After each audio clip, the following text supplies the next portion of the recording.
If in the next 5 minutes I could explain an SEO strategy that would 10x your website traffic and get results like this,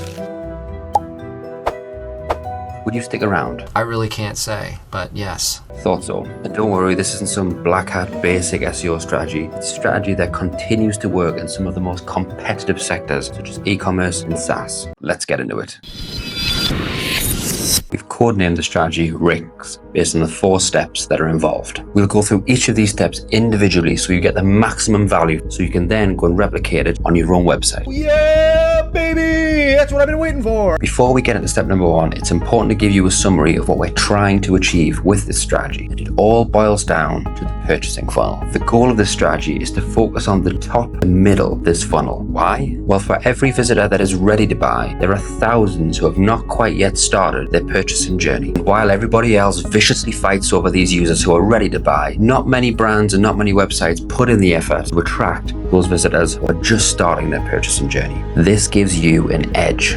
Okay, enough preamble. Let's get into step number 1, the RICS strategy. In order to get in front of those users who are not quite ready to buy, you need to know what they're searching for. This is where research comes in. And luckily, there are a few tools to help you out here. This tool will give you a list of keywords based on the seed keyword that you enter. This can be filtered by location, amount of search volume, SERP features, you name it, there's a filter for it. It's all exportable, which will come in handy later. This tool has been recommended a bazillion times in a bazillion different YouTube videos, and we're no different. It scrapes Google's auto-suggest, and people also ask, it is also exportable.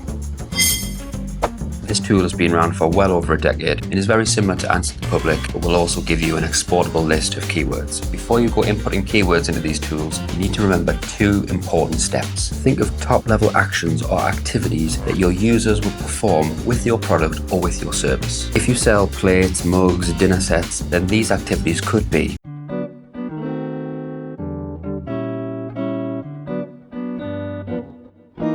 these top-level activities are what you will use to input into the tools mentioned previously. The next step is to break down your product or service into top-level categories. Using our homeware example previously, this would be keywords such as bowls, mugs, plates, dinner sets. Add these to searches in the tools mentioned. Once you've done this, you'll have a huge list of keywords with multiple export files from these different tools. Step number 2 is ideation. This is where you will use your big list of keywords come up with content ideas that cover those keywords and those topics. There are some really important things to consider here, so let's look at them. Don't make the mistake of creating a piece of content for every single keyword. This will increase your workload dramatically, but will not increase your results. The next thing to remember is that this is content for your customers. So while you need to make sure it's optimized for these keywords, it also needs to be attractive, readable, digestible for your target audience. We would recommend coming up with about 30 content ideas based on the keyword research and topic research that you've been provided with.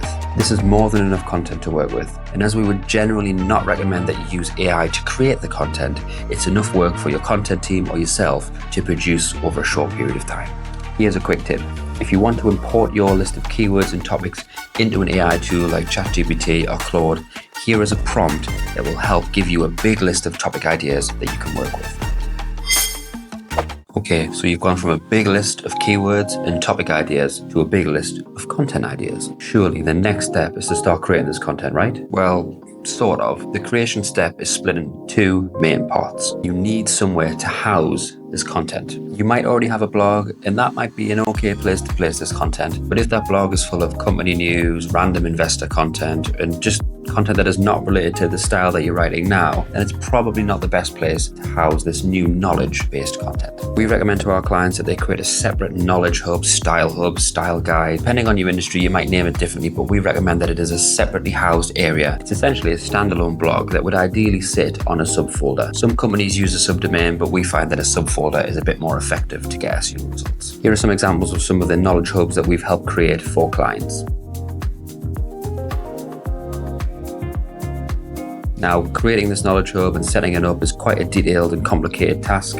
It's probably something outside of the scope of this video, but if you look in the link in the description, there is a PDF that details what we would recommend when it comes to creating this knowledge hub, styling it, and what elements it should involve from a technical SEO perspective, etc. Part 2 is the actual creation of this content. While we don't recommend that you use AI to physically create this content, we do believe you can use AI to help structure each individual article for maximum value. To do this, head over to your favorite AI tool, whether that's Claude, ChatGPT, and look at the following prompt.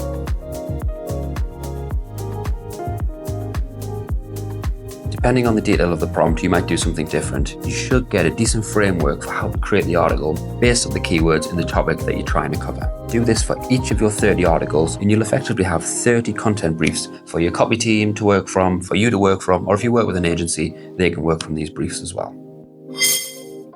The last step in the framework is probably the most important and something that most companies that run this framework forget to apply. Your content ideas can be used not just on your knowledge hub, but across all of your marketing channels. Doing this helps elevate the visibility of the content, gaining a larger viewership, and if done right, allowing Google to index, crawl, and rank your content much quicker. Here's a 5-step formula for achieving this. Ensure that each content idea has relevant graphics that can be refactored for your different social media channels. Post this content across your social media channels with the relevant messaging that relates to the content idea.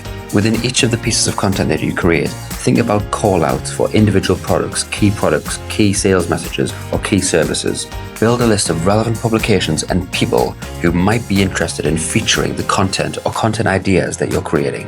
If you've done your ideation right, these types of publishers should be interested in featuring your content.